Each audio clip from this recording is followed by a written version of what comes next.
এয়া চা নদী সিঁচিব লৈছে। এয়া নদী দেখিছে, এইখন হৈ গ'ল ব্ৰহ্মপুত্ৰ নদী। ইমান ডাঙৰ নদী, নদীখনে বহুত দিগদাৰি দি আছে, অসুবিধা দি আছে, সদায় সঘনাই খহাই থাকে। সেইকাৰণে আজি বাপেকে নদীখনকে সিঁচি পেলাং বুলি চা মেচিন লগাইছোঁ। এয়া ব্ৰহ্মপুত্ৰৰ পাৰত, এয়া ব্ৰহ্মপুত্ৰৰ নদীখন সিঁচি দিম বোলো। এয়া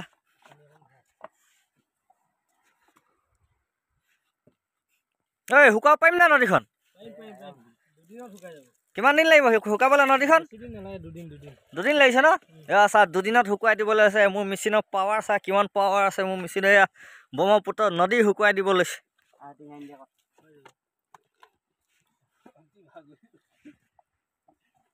এয়া চাওক নদী, ব্ৰহ্মপুত্ৰ নদীখন শুকুৱাব লৈছে। কেনেকুৱা মানুহ বাৰু এইকেইটা? এয়া চাওক জোকে ক। এয়া চা মেচিন বান্ধিছে, একদম পানী লগাইছে। নদীখন সিঁচি শুকুৱাই দিম বুলি কৈছে। এয়া চা কিমান ঢাৰ ঢৌ উঠি আছে নদীখনত চাওক। আৰু সিহঁতি কেইটাই নদী মেচিন আনিছে, মোৰ মেচিন আনিছে নদী শুকুৱাবৰ কাৰণে। চা মোৰ মেচিনৰ পাৱাৰ কিমান। এই লিন্তু কেইদিন লাগিব শুকাবলৈ? দুদিন। মা কি কবি, নদীখন কি কাৰণে শুকুৱাব লৈছ? নদীখন খহাইছে গোটেই এখন।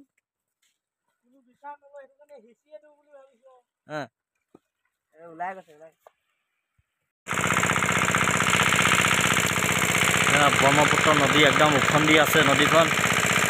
চাওক কিমান ধাৰ, এই কিনাৰলৈ ধাৰটো আছে।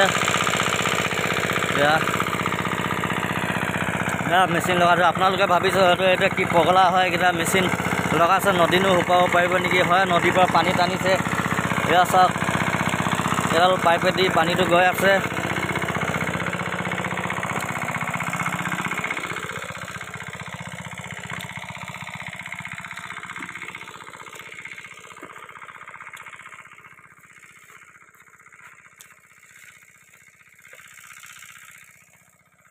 এই চাওক এখন মোৰ বন্ধু অভিজিত কোঁৱৰৰ বাৰী। তেখেতৰ বাৰীত পানী দিবৰ কাৰণে এয়া জাতিলাও লগাই থৈছে, মূলা লগোৱা আছে, ধনিয়া আছে।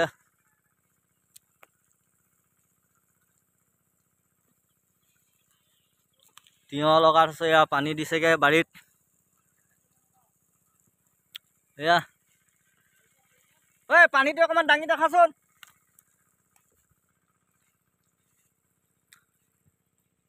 এয়া দীঘল পাইপ একদম।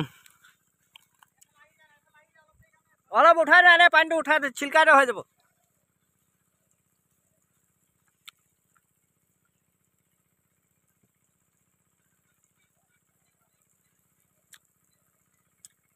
ধনিয়া, তিয়ঁহ, কেৰেলা, মূলা,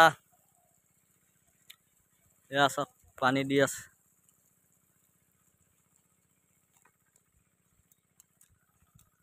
এই পানী দিবৰ কাৰণে তেখেতৰ বৰিঙৰ ব্যৱস্থা নাই। তেখেতৰ ব্ৰহ্মপুত্ৰখন ওচৰতে আছে।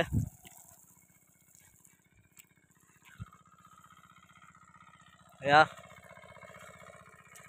ব্ৰহ্মপুত্ৰ ইয়াতে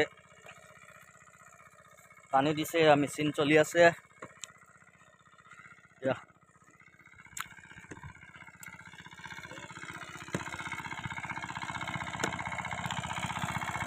নদীৰ পৰা পানীটো টানি ওপৰলৈকে দিছে। ব্ৰহ্মপুত্ৰ যিহেতু এতিয়া খৰালি দিন আহিছে, পানী শুকাইছেগৈ, কিন্তু ধাৰটো বেছি এই কিনাৰলৈ আহিলে। কিমান দূৰ বন্ধুসকল, মোৰ এই ভিডিঅ'বিলাক চাই কেনে পাইছে লাইক কমেণ্ট কৰিব। আৰু আপোনালোকৰ লাইক কমেণ্টেই মোৰ নতুন নতুন ভিডিঅ' বনাবলৈ উৎসাহ পাওঁ। লগতে শ্বেয়াৰ কৰিব আৰু মোৰ ফেচবুকত ফ'ল' কৰিব বুলি আশা ৰাখিলোঁ। ধন্যবাদ।